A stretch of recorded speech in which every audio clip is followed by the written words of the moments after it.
मूलां ब्रह्मविचारसार परमाम् आद्यां जगद्व्यापिनीं वीणा पुस्तकधारिणीम्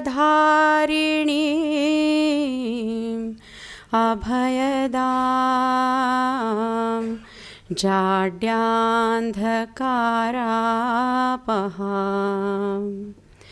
हस्ते स्फटिकमालिकां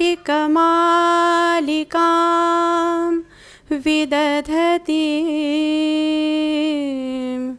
पद्मासने संस्थितां वन्दे तां परमेश्वरीं भगवतीं बुद्धिप्रदां शारदां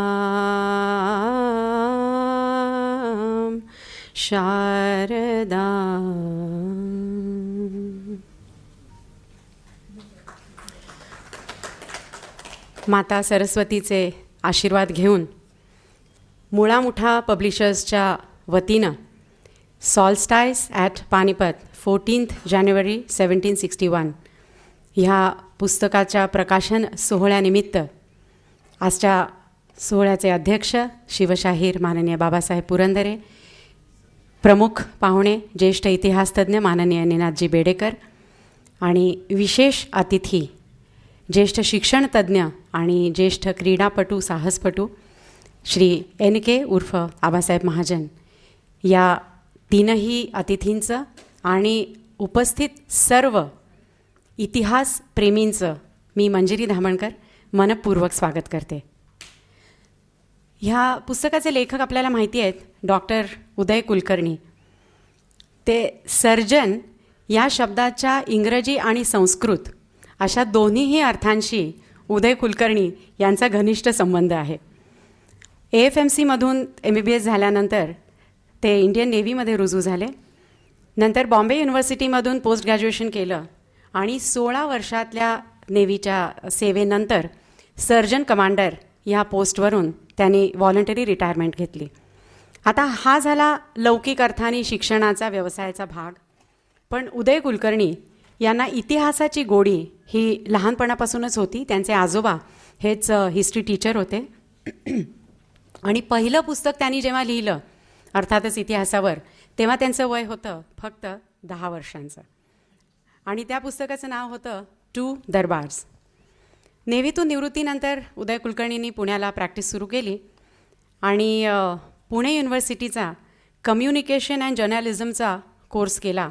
त्यातही अर्थातच डिस्टिंक्शननी ते पास झाले, पहिले सुद्धा आले. आणि मग जरा स्वस्थता लाभल्यानंतर या इतिहासाच्या वेडाने डोकं वर काढलं आणि मग प्रत्येक मराठी माणसाच्या काळजावरची एक जरा ठुसठुसणारी जखम म्हणजे पानिपत, त्यावर अभ्यास सुरू केला. त्या ठिकाणी सर्व ठिकाणांना ते जाऊन भेटी देऊन आले आणि संशोधन करून 2009मध्ये पुस्तक लिहायला सुरुवात केली आणि जानेवारी 2011मध्ये म्हणजे पानपताला 250 वर्ष पूर्ण होत असताना हे इंग्रजीतलं पुस्तक हे त्यांचं पूर्ण झालं आणि त्याचीच फलश्रुती म्हणजे हा आजचा प्रकाशन समारंभ. सुरुवातीला लेखकाचं आणि प्रकाशकाचं मनोगत असतं, असा हा प्रकाशन सोहळ्याचा एक प्रोटोकॉल असतो. लेखक आणि प्रकाशक एकच आहेत, अर्थातच डॉक्टर उदय कुलकर्णी. मुळामुठा पब्लिशर्स ही त्यांचीच प्रकाशन संस्था आहे. तर त्यांना मी इथे मनोगत व्यक्त करण्यासाठी आमंत्रित करते आहे.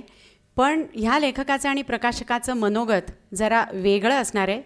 त्याच्यामध्ये नुसतं भाषण नाही, तर ते ज्या ज्या ठिकाणी जाऊन आले, जे जे दुर्मिळ स्लाईड्स त्यांना मिळाल्या, त्या स्लाईड शो बरोबर त्यांचं मनोगत आपण ऐकणार आहोत. तर मी डॉक्टर उदय कुलकर्णी यांना मंचावर आमंत्रित करते.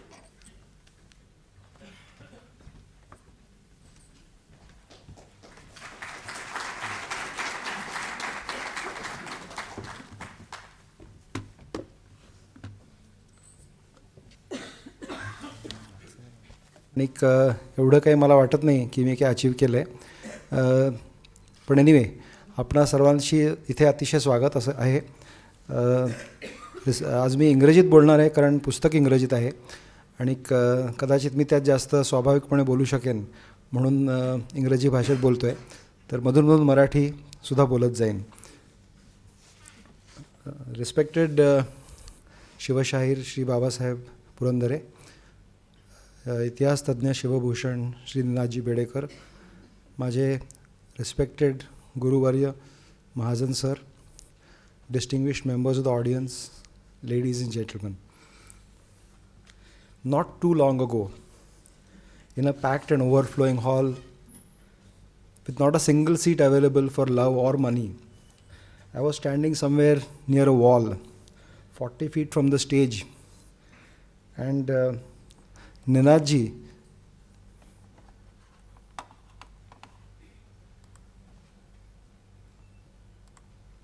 was speaking from the podium on the Panipat Ranasangram. This was just about 15 or 16 months ago. I was at that time reading about Panipat, and little did I realize that just 16 months from that date, I would be sharing the stage with such illustrious experts on history as Babasaheb and Ninadji. It's a great honor for me today, and I'm very grateful to them for having spent their time and come here.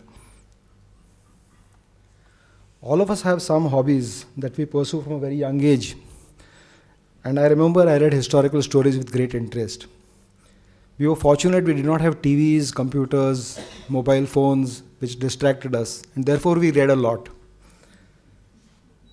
My grandfather was a teacher of history, as Manju has already mentioned, and I'm sure he was a wonderful storyteller, and I'm sure his bedtime stories consisted of Agraun Sutka, Afzal Khanacha Vad, and so on. I'm sure they made a deep impression somewhere. And in school, on a simple school exercise book, I started writing. And I wrote my first so-called book, as she calls it, on a simple exercise book. And I called it Don Darbar. As great writers write, I had even written on the first page, the Lekhan Kal, August to October 1969. So there were pretensions of being a great writer, and to some extent I hope to fulfill it.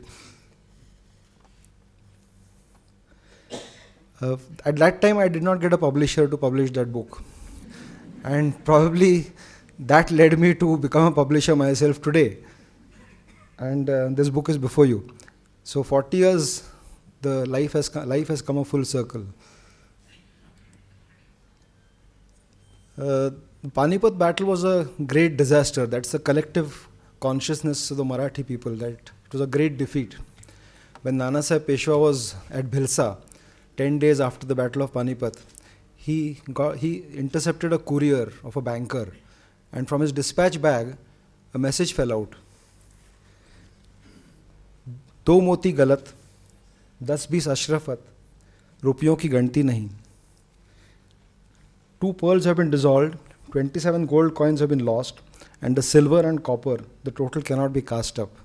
From this cryptic message, the Peshwa came to know that a great disaster had befallen him. His son and his cousin possibly had both perished. The Battle of Panipat was fought on the 14th of January 1761 between the Marathas and the Afghans led by Ahmad Shah Abdali, which is something everybody of us knows. And it ended in the defeat for the Marathas.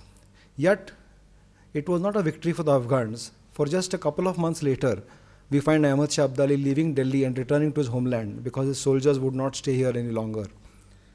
And he left, leaving the administration of the Mughal Empire to the Peshwas, and said that we will mark Satluj as the boundary between the two nations. The 18th century was actually the century of the Marathas. We find very often this is a neglected part of our history, but this was the time when the Maratha power sprang from Maharashtra beyond the Narmada and spread to all the corners of the country. And this is the story which I would like to tell, because this is what I feel has been ignored. Bajirao Peshwa was the one who said, "Strike at the root and the branches will fall by themselves.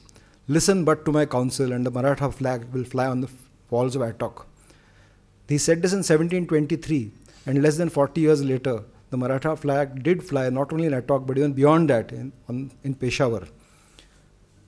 After Bajirao's reign, his son, Nanasaheb Peshwa, in his reign, the Maratha armies spread from the Indus to the Tungabhadra, from Orissa to Gujarat, and practically it was a sovereign power all over India, protecting even the Mughal emperor from all his internal and external enemies. But this expansion came at a cost. There were a lot of powers in the north who did not really appreciate this kind of expansion, and they got together and invited a foreign power to come and help them to push the Marathas back to the south. These were the powers in the Indo-Gangetic plains, and they were all united against the Marathas. To lend authenticity to any book which one wants to write, one has to visit the places that were involved in the battle. And towards that, I began my visit to the north with Delhi. The Shalimar Bagh, where once upon a time Aurangzeb was crowned in the year 1657, was later the place where all the armies which passed through Delhi camped. For example, Raghunath Rao Peshwa, Ahmad Shah Abdali, and later Sadashiv Rao Bhau, their armies all camped at the Shalimar Bagh. This is the state which you can see of the Shalimar Bagh today in the photograph on the left. And below is a 200-year-old photograph of the painting of the Shalimar Bagh, which has been taken from the British Library. There is one more. After leaving Delhi, one moves upwards to Panipat. And here there was an intriguing point, historical point, where there was a doubt about where the old Mughal canal or the Shah Nahr, where it lies, because it was between the Shah Nahr and the Yamuna that the Mughal and the Afghan and the Maratha camps were based. And it is said that in the later parts of this confrontation, Ahmad Shah Abdali used to go around the camp, and whether there was enough space between the canal and the camp was in doubt. So I had read a book written 50 years back by Professor Hariram Gupta, who was professor of history in Punjab, and he had interviewed some people who were staying in Panipat at that time. And one of them had said that the old Mughal canal flowed through the village Kukrana, about 6.5 kilometers west of Panipat. Before I went to Panipat, therefore, I decided I must find where Kukrana is. And today's information age, I found that Google Maps and Wikimapia was the best place to find it. And sure enough, I found that the Shah Nahr was about 6.5 to 7 kilometers away. If you can see this small track over here,